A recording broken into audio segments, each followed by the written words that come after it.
रात्र मी म्हणत होते. तो डोंगराळ प्रदेश शांत आणि गंभीर भासत होता. रातकिडे दीर्घ हुंकार देत होते. गाव हुकाचू करीत नव्हता.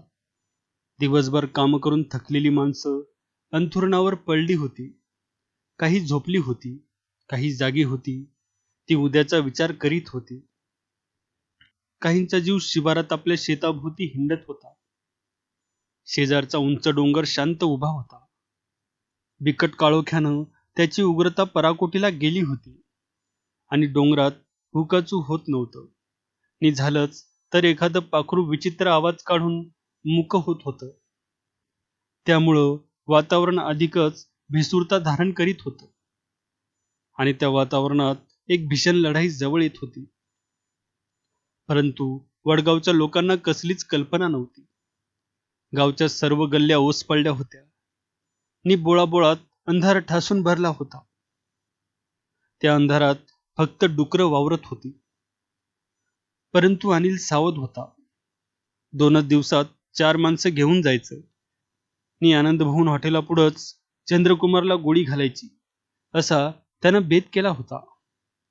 त्यासाठी त्यानं एक मोटरसायकल तयार केली नि धीराची आणि इनामदार माणसं जमवली होती. कोणी कुठं थांबायचं नि चंद्रकुमारचा खून झाला की कुठून कुठपर्यंत कशी दौड मारायची याची अनिलने एक योजना आखली होती. पण सारंच उलट झालं होतं. 350 पोलीस आणि आधुनिक बंदुका घेऊन स्वतः चंद्रकुमारच वडगावची वाट चालत होता. त्यानं आपल्या पोलिसांना पुढील गंभीर प्रसंगाची पूर्ण कल्पना दिली होती. त्यानं आज मोटारीचा मुळीच वापर केला नव्हता. मोटारीची घरघर ऐकून अनिल बगल देईल याची त्याला भीती होती. म्हणून तो पायीच वाटचाल करून वडगावच्या खिंडीत आला होता. खिंडीत येताच चंद्रकुमारने आपल्या लोकांच्या 4 तुकड्या करून त्या 4 दिशेने गावाभोवती पाठवल्या आणि एकाच तासात गावाला वेढा देऊन पूर्ण केला. आणि मग तो वेढा हळूहळू आवळला जाऊ लागला. चंद्रकुमार आपला वेढा आवळीत होता. कुणालाही कसली चाहूल लागू नये याची काळजी घेऊन तो आपले कार्य उरकीत होता. परिस्थिती स्फोटक झाली होती नि एक भयंकर क्षण जवळ येत होता. प्रत्येक शिपाई जीवावर उदार होऊन आपली कामं करीत होता. सर्व बंदुका लोड झाल्या होत्या. फक्त हुकूम नि सेफ्टी कॅच उघडणे एवढंच बाकी राहिलं होतं. वेढा पूर्ण झाला. चंद्रकुमारनं घड्याळात पाहिलं तेव्हा रात्रीचे 3 वाजत होते.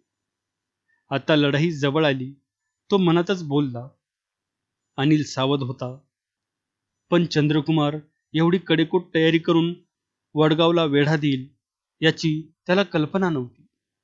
मात्र त्याची माणसं सज्ज होती आणि त्यांच्या बंदुका लोड झाल्या होत्या. पहिला कोंबडा आरवला. पहाट झाली. रात्र निवडू लागली. चंद्रकुमारनं आपली 100 निवडक माणसं वेगळी काढून ती अनिलच्या वाड्याभोवती पेरली. 100 बंदुका वाड्यावर रोखल्या गेल्या आणि चंद्रकुमारनं हल्ल्याचा हुकूम दिला. एकाएकी शेकडो बंदुका गरजू लागल्या. त्यामुळे गावाला हादरा बसला. रात्र थरारली. सर्वत्र हाहाकार झाला.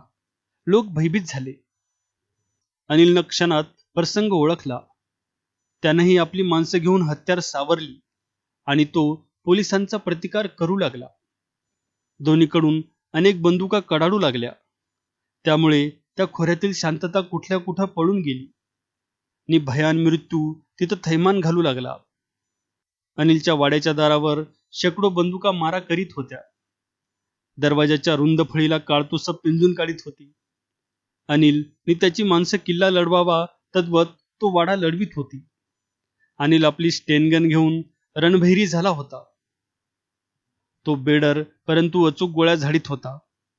दोन्हीकडील भडीमारात खंड पडत नव्हता. चंद्रकुमार एक आश्रयाची जागा धरून नि आपली बंदूक घेऊन गोळीबार करीत होता. परंतु त्याला सूर्योदयापर्यंत लढाईची उग्रता वाढवायची नव्हती. फक्त अनिलला कोंडून ठेवायचा होता आणि दिवसा उजेडात त्याला हेरून मारायचा होता. आणि अखेर सूर्योदय झाला. रात्रीची जागा प्रकाशाने घेतली होती. अंधाराचा फायदा घेऊन अनिलला तो वेढा मोडून बाहेर पडायचं होतं, पण त्याला यश आलं नव्हतं. आता तो झगझगीत प्रकाशात लढाई देत होता. अगदी जीवावर उदार होऊन तो लढत होता. त्याच्या माऱ्याची पोलिसांनी दहशत घेतली होती. या अनिलनं अमेरिकन डाकूचं तंत्र आत्मसात केलेलं आहे याची चंद्रकुमारला कल्पना होती. आणि हा अनिल शेवटपर्यंत लढणार अशी त्याची खात्री झाली. कमीत कमी माणसं बळी देऊन ही झुंज जिंकायची यासाठी तो शिकस्त करीत होता. तो लढत होता. तो शरण येईल अशी काही अधिकाऱ्यांची समजूत होती, परंतु ती खोटी ठरली होती. हातबॉम्ब टाकून दरवाजा उद्ध्वस्त करा, चंद्रकुमारनं हुकूम दिला. नि एक प्रचंड धडाका होऊन अनिलचा पहिला नि मजबूत दरवाजा मोडून पडला.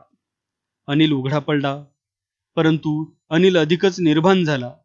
त्यानं ती लढाई एकदम उग्र केली. कित्येक पोलीस जखमी झाले होते. अनिलचे कितीतरी लोक ठार झाले असतील याची चंद्रकुमारला मुळीच कल्पना नव्हती. आणि कोल्हापूरला तारा रडत होती. आज नक्की काहीतरी विपरीत होणार असं म्हणून ती तळमळत होती. तिचा आत्मा वडगवात गुंतला होता आणि अनिल चंद्रकुमारला शोधित होता. त्याला चंद्रकुमार हवा होता आणि तुझ्या गळ्यातील ते मंगळसूत्र मी तोडून टाकणार आहे हे आपले शब्द त्याला मरता मरता खरे करून मरायचे होते. परंतु चंद्रकुमार त्याच्या माऱ्यातच येत नव्हता. त्यामुळे अनिलची दारुण निराशा होत होती. शिवाय आता मुख्य दरवाजा कोसळला होता आणि तो कोंडला गेला होता, उघडा पडला होता. शेवटी पिसाट झाला आणि बंदूक घेऊन तो अंगणात आला. दारात एक तुळशी वृंदावन होतं. त्याचा आडोसा घेऊन चंद्रकुमारला पाहत पाहत पोलिसावर बंदूक चालवित होता. आणि तो अंगणात आलेला पाहताच चंद्रकुमारला आनंद झाला. मग तोही एक एक आडोसा मागे टाकीत अनिलवर चढाई करू लागला. आणि त्याच वेळी एका पोलिसानं तिरपत जाऊन नेम धरून अनिलवर गोळी झाडली. ती वर्मी लागली तसा तो कोसळला. अनिल पडलेला पाहताच त्याची माणसं बावरली. त्यांच्यात बेदिली माजली आणि हळूहळू त्यांनी गोळीबार बंद केला.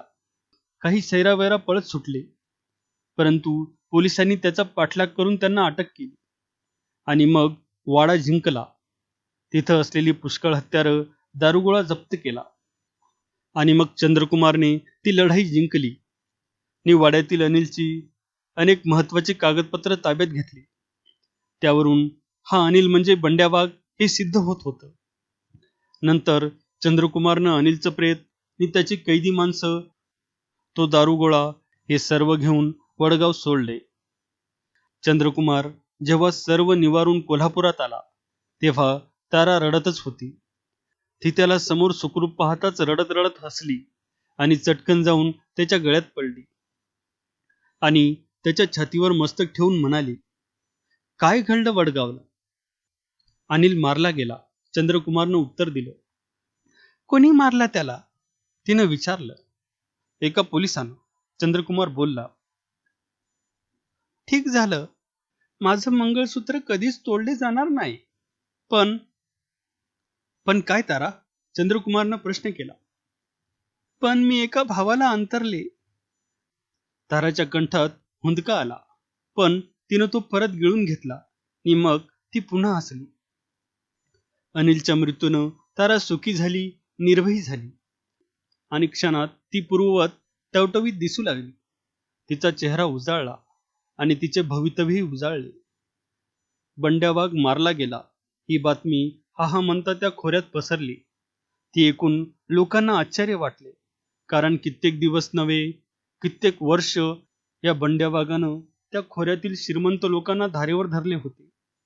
मी म्हणणाऱ्या मातबरांना गारद करतो असं सांगून गारद केले होते.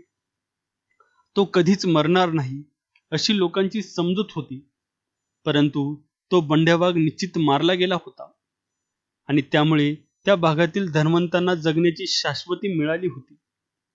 पोलीस खात्यानं सुटकेचा निश्वास टाकला होता. पण अनिल आपला दरारा, आपली आठवण मागे ठेवून गेला होता. त्याला कोणीही विसरू शकत नव्हते. ताराला तर अनिलचा विसर पडत नव्हता. ती आता नवजीवन जगत होती, पण जुने जीवन विसरत नव्हती. जुन्या स्मृती तिच्या हृदयात जिवंत होत्या, कारण आठवणी या माणसाच्या अंतिम क्षणापर्यंत त्याची पाठ सोडित नसतात.